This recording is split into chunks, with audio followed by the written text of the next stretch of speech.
Welcome back, Screen Crush. I'm Ryan Oury. The Batman had one of the best twist endings that I've ever seen. The final reveal that Riddler was using Batman to lure his enemy outside was just stellar. It's right up there with great twist endings like Seven, The Sixth Sense, and The Occurrence at Owl Creek Bridge. What's that? It's a short story. It's really good. You should read more. I'm a dog. Yeah, okay, fine, whatever. But my favorite thing about this ending is that you can step back and take a look at Matt Reeves' Clockwork screenplay and find hints all the way through that tell us what was going to go down. Now, some of these clues are subtle, symbolic foreshadowing, but others are very much in your face and you can't believe that you missed them. So the first big bit of foreshadowing is in the opening song, Ave Maria. This song is a Latin translation of a Hail Mary. Going for it all. Tip in the air.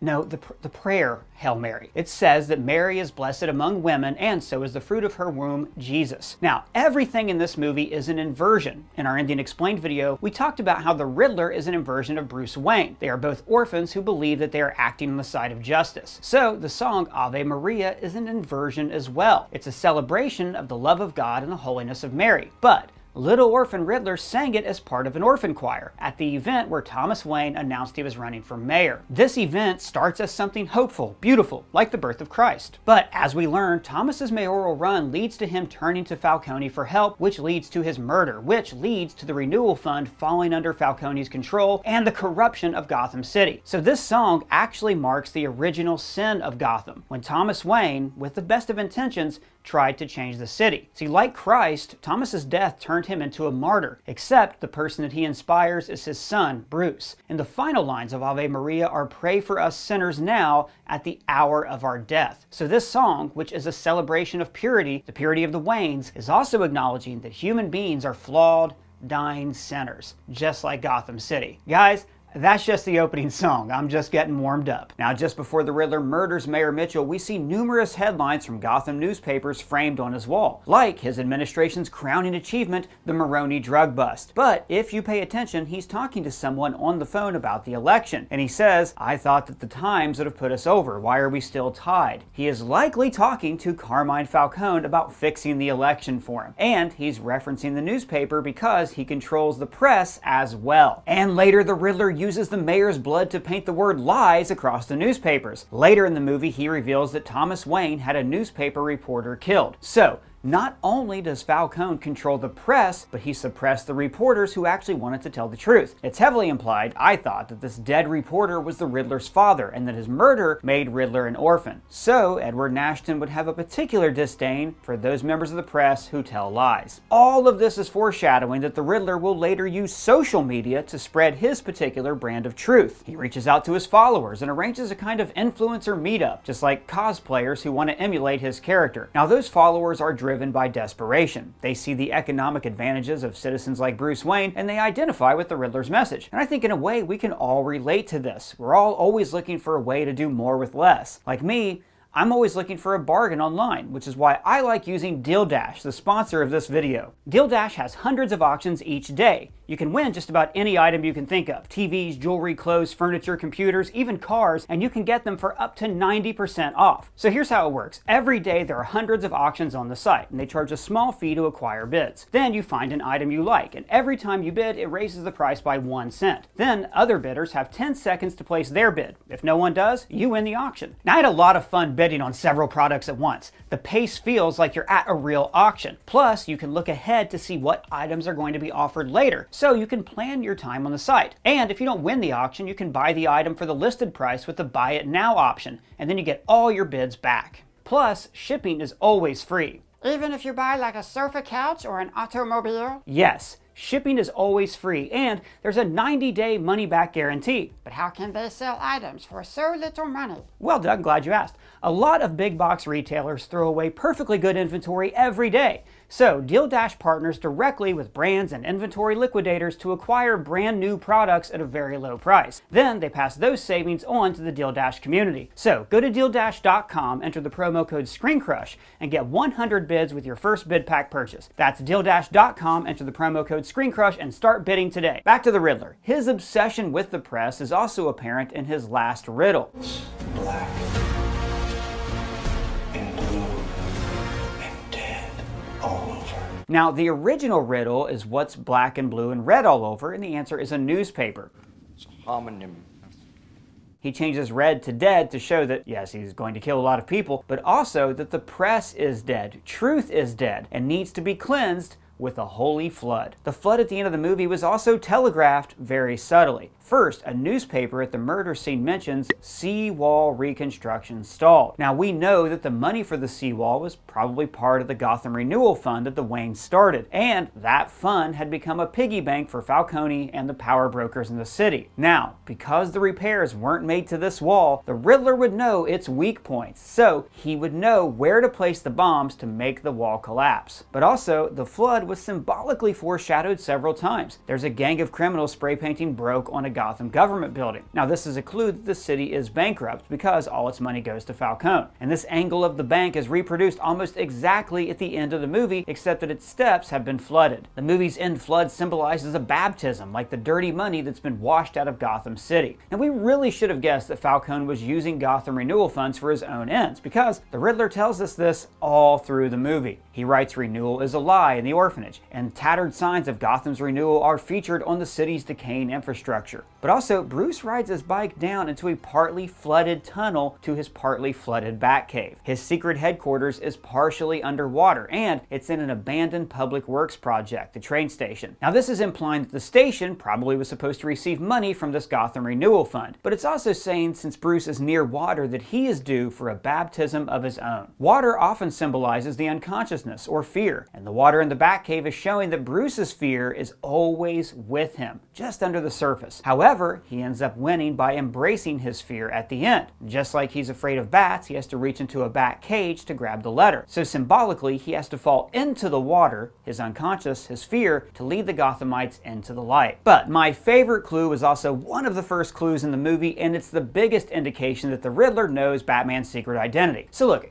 you remember that in Arkham, he keeps repeating the name Bruce Wayne. So Batman and the audience think that he's figured out his secret identity. But then he starts monologuing about Bruce and how he wasn't an orphan. He even draws Batman into this, saying he's the only one that we didn't get. Remember, he sees Batman as his partner, which we'll go into more detail about in just a minute. So let's assume that Riddler figured out Batman's identity. Then he would be able to break down his whole psychological profile. And we see this in the movie. He tells him that I see the real you, the mask is the real you, etc. And he's right, the mask is the real Batman. Bruce says repeatedly, I don't care about the life of Wayne, this is all that matters. So if the Riddler has figured out that the mask is the real Batman, then maybe he thinks that Batman wants to kill his other self. He wants to kill Bruce Wayne. He wants to kill that human part of himself, fake his own death, and devote his entire life to this crusade. So, by sending a bomb to kill Bruce Wayne, he actually is giving the Batman a chance to fake his own death and devote his life only to his crusade for the truth, just as the Riddler has devoted his life to a crusade for truth. Now, if he knows that Bruce Wayne is Batman, then the carpet tucker is the perfect murder weapon, because he would know that there is no way Bruce Wayne would know what the hell a carpet tucker is. He's never worked a day of manual labor in his life. He has George Costanza hands. This is a 1 in a million hand. That's what comes from avoiding manual labor your whole life. And the homes in historic, stately Wayne Manor are all stone. There's no carpet. And also, I know I keep talking about how the Riddler and the Batman are so much alike, but Bruce tried to figure out the Riddler's plan by drawing a map on the floor, and the Riddler used a floor to literally draw a map of his plan. The card that he gives Batman is even an outline of the seawall that surrounds the city. And the carpet tucker was also an indication that he was trying to expose the truth that had been swept under the rug. But the movie's biggest twist by far is that the Riddler lived across the street from the Penguins Club, and that he was using Batman as his partner to help him assassinate Falcone. The one thing that everyone, especially law enforcement, should have caught was the angle of the photos. The Riddler uploads photos of the mayor leaving the Iceberg Lounge, and from the angle of those photos, you can tell that they were taken from the window of the Riddler's apartment. So the police really should have been like, I don't know, looking for where the photos were taken from. But the genius of the Riddler's plan is that he was able to use these puzzles and riddles to distract the police and the audience. So no one ever thought that he could have been right beside the lounge all along. Heck, I mean, Batman enters the lounge 3 times, and every time, I bet the Riddler was watching him, keeping tabs on his progress. In fact, when you look back, you can see numerous ways that he was manipulating the Batman. For instance, with the DA Gil Colson, he asked him 3 riddles, but he waits until the Batman is there to listen to them. When he asks the riddles, he knows that Batman is going to help him with the answers, so he has to place a bomb on the timer. Now, the purpose of these riddles is to tease Batman with the identity of a rat. The first answer was justice. It was a very easy riddle to solve. But the second one asked Coulson how much he took in bribes. So the Batman now knows that officials are being bribed. Is the price for your blind eye? And the third question is, who was the rat? And the Riddler never wanted Coulson to answer. He just wanted to tell Batman that there was a rat, but to make it look like he wasn't telling him directly. Because if he made it too obvious, the Batman would know that Riddler was leading him on and controlling him. And when you rewatch this scene, you notice that the Riddler is really drawing out his sentences, trying to time the bomb perfectly. So Batman gets just enough information to lead him to the next phase of his plan. Now, the key riddle of the movie is follow the maze, find the rat, bring him into the light,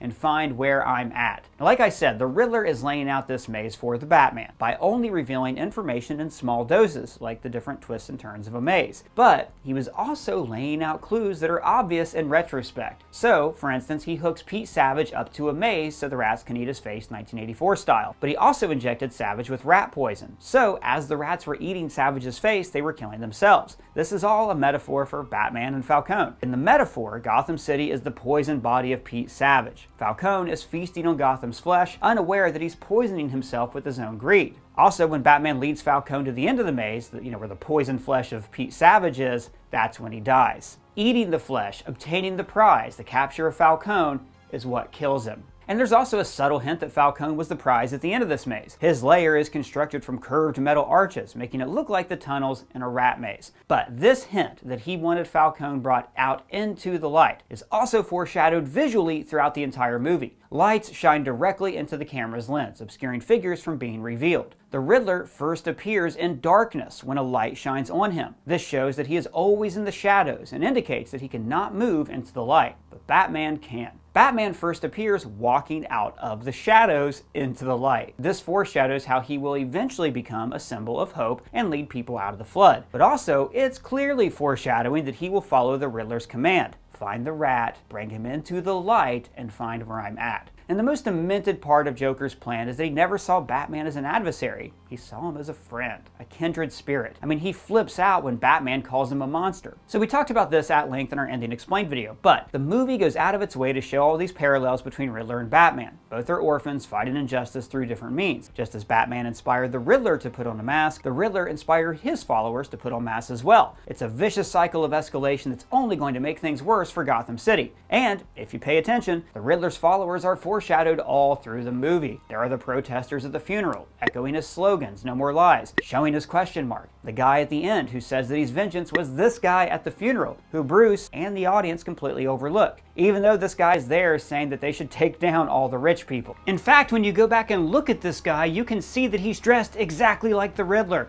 Same hoodie, same military tactical gear. He's already dressed like the villain we've seen throughout the movie. But do you have any other questions or clues that you noticed in the movie? Please let me know down in the comments below or at me on Twitter. And if it's your first time here, please subscribe and hit that bell. For Screen Crush, I'm Ryan Oury.